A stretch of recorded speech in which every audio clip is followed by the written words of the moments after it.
Идео ќе го започнеме така што денеска снимаме нешто многу интересно. Што е тоа интересно? Ке тебе секој видео е интересно. Па тоа е фората, дечки, затоа вие оставете го тој лайк. Поради тоа што сум, нели, се разбира, многу интересен. Шалам, нешто интересен. Денеска, секунда, ти ја представувам мојата нова матична плоча. B550MA. Добро, Велјан, матична плоча, а речи процесор ке земеш. Јап, кој е проблемот? Денеска ќе отвориме само матичнава плоча. За вас тоа ќе биде буквално една секунда, за мене е цел ден пред мене и уште пола ден дори да го земам и мојот процесор, за да можам да ги склопам деловите.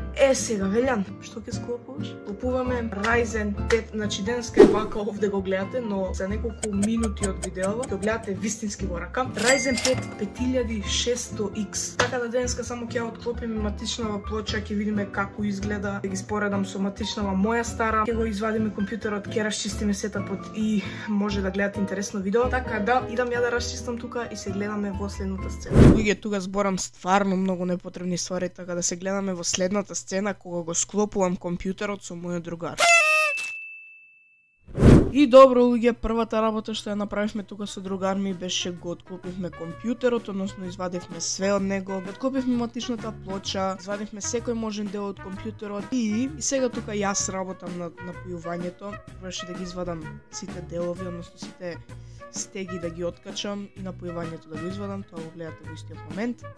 Мислам дека ми снемува меморија, така да ќе гледате парт 2, односно следна сцена, така да. И добро, сега буквално ги одвртувавме вие за да може да се намести кулеров на новата матична плоча, кој што кажав, немав меморија, па затоа беше и се вака. Одвртија овие што се одвртија беа многу стегнати, но следниот дел плоча беше да се стави самиот процесор. Процесорот беше лесен процес, како што може да видите, многу лесно. Еве сега пастата, како што може да видите, не е нешто многу.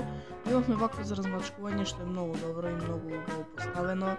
Се надевам дека добро лади, односно за сега добро лади, така да. И поради тоа што снимав буквално меморија во самиот телефон, ми се исклучило снимањето каде што го ставав кулеров, неве мал дел каде што завртувавме штрафчињата и беше одлично, не билеше ништо. Имавме мал проблем кога требаше матичната плоча да се стави, тоа мислам дека не е во видео, така да извинете. И да.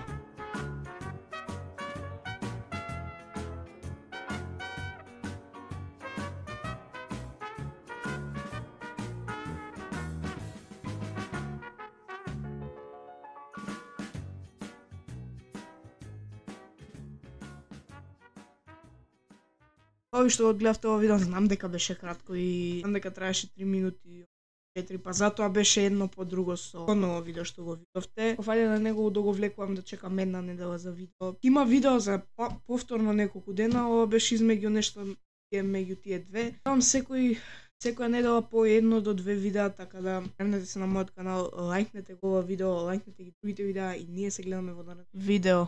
Поздрав!